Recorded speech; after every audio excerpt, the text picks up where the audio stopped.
Là, je suis en train de déclarer sous l'onction prophétique et je te dis, qui était fermé dans ta vie commence à s'ouvrir au nom de Jésus.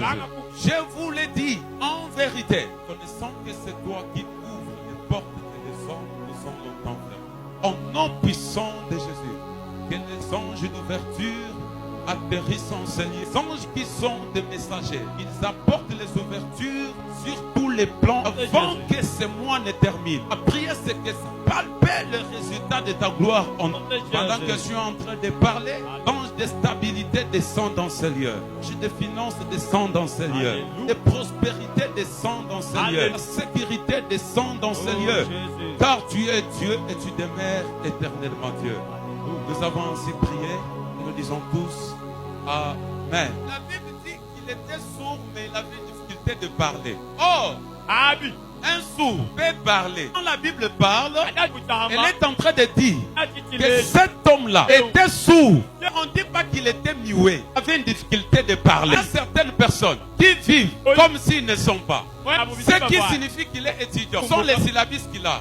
Et qui prouve qu'il est entrepreneur. C'est le nom qu'il s'est donné. En réalité, ce n'est pas ce que les gens voient qu'il est. Je suis venu t'annoncer ce soir. C'est lui qui est capable de toucher ton défaut et réparer même ce que les hommes ne voient pas sur toi. Notre Dieu est capable d'entrer dans la profondeur, voir ce que les hommes ne peuvent pas voir et te donner des solutions aux problèmes que toi-même tu ne connais pas. Les choses cachées et toi-même tu ne connaissais pas, et commence à les réaliser dans ta vie. Invoque-moi, je te répondrai. Je t'annoncerai de grandes choses, des choses cachées que tu ne connais pas, choses que tes parents ne connaissent pas sur ton avenir, ta famille ne connaît pas sur ton avenir. Il n'y a qu'une seule personne qui le connaît, celui-là que j'appelle Amashia, Dieu de toute puissance, réparateur des brèches brisées. C'est lui que j'appelle. La porte, si tu crois ce soir, était fermée dans ta vie, ça s'ouvrir au nom de Jésus. La porte du mariage qui était fermée s'ouvre ce soir. La porte des finances qui était fermée, ça s'ouvrir ce soir. La porte des voyages qui était fermée, ça s'ouvrir ce soir. Si tu as cherché les passeports, depuis longtemps tu ne l'as pas trouvé, des fatas t'ouvrent au nom de Jésus. C'est quoi? Les hommes peuvent fermer des portes. La famille peut te fermer des portes. Mais la porte que Dieu t'ouvre, personne ne peut la fermer. J'aimerais dire à une personne, tu as connu une maman du quartier qui était venue te dire, un frère qui est aux États-Unis, je vais te brancher avec lui afin que tu trouves du travail. J'ai un frère qui est à Kinshasa, je vais te brancher avec lui, puisse t'épouser. Et cela n'a pas tenu. Oublie ce qui est passé.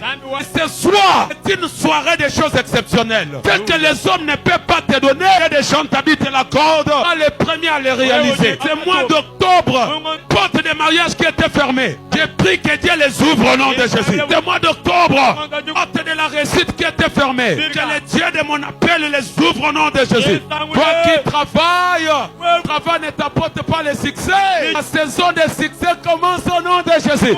À l'école, n'avait pas de frais académiques, pas de frais scolaires. Et Dieu t'ouvre une nouvelle porte. Et que Dieu te donne les gens qui peuvent te prendre en charge au nom de Jésus. Comme dans un thème qui est titré Jeûne, que faire pour vivre les centimes. Notre thème, c'est un interrogatoire qui nous pousse à une prise de conscience. Et quand nous prenons conscience, c'est pour atteindre notre objectif. Vous savez, en tant qu'enfants de Dieu, nous ne devons pas vivre sur la terre comme si nous sommes venus accompagner les autres. Quelqu'un m'entend? Nous devons prendre conscience pour atteindre les objectifs. Les centimes, une récompense de Dieu aux efforts fournis par l'homme pour Dieu et pour son âme. Dans le livre que nous avons lu dans Marc chapitre 10, il est en train de dire, l'apôtre Pierre, ambitieux de connaître, il part auprès de Jésus. Il dit, voici nous avons tout quitté, nous t'avons suivi. Qu'est-ce que nous gagnerons? Et tu peux dire avec moi qui perd gagne.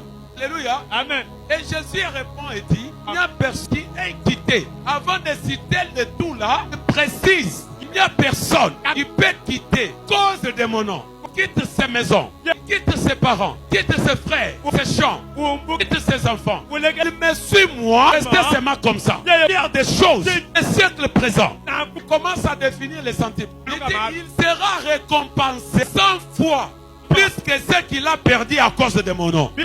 Donc Dieu donne à ceux qui fournissent les efforts pour lui 100 fois plus que ceux qu'ils ont perdu dans ces efforts-là. Ainsi, Pour vivre les centiples. Les centiples qui est une multiplication divine sur ce que l'homme possède. Je voudrais aussi dire quelque chose. Les centiples, c'est une magie de Dieu qu'il exerce dans la vie de l'homme afin que cet homme-là soit étonné des surnaturels. Notre Dieu est capable de toucher maintenant. Même si tu avais le cancer, purifie ton corps. Si tu avais la maladie, la guérison pénètre dans ta vie. Mais à condition que tu prennes conscience de ce que tu as à vivre. Et vivre les centiples, c'est jouir de la bonté de Dieu dans les projets qu'il forme pour nous.